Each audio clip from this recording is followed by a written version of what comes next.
प्रियः सहपाठिनः शुभोपराह्नम्।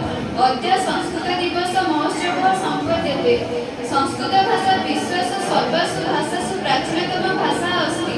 भारते प्रतिवर्ष श्रावणी पूर्णिमा अवसरे संस्कृत दिवस निर्मान्ति। श्रावणी पूर्णिमा अर्थात् रक्षाबन्धनं ऋषीणां स्मरणं पूजनं समर्पणं दिवसं च मानयन्ति। 1969 वर्षे भारत सर्वकारस्य शिक्षा मन्त्रालयस्य आदेशेन केन्द्रस्तरे राज्यस्तरे च संस्कृत दिवस निर्मातुं निर्देशः कृतः। अद्य स्वदेशे एव नापीतु विदेशे अपि संस्कृत उत्सवम् उत्साहरूपेण निर्वहन्ति। एतस्मिन् दिने वेदपाठस्य आरम्भं भवति स्म। तथैव छात्राः शास्त्रस्य अध्ययनं प्रारम्भं कुर्वन्ति स्म।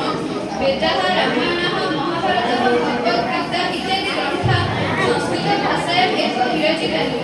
संस्कृतं वाग्भारती अमरभारती सुरवाणी देववाणी देवभाषा देवीवाक् इत्यादिभिः नामभिः एतादृशा प्रसिद्धा। अतः संस्कृतभाषा अस्माकं देशस्य संस्कृतिनिधिः अस्ति। अस्माकं संस्कृतभाषा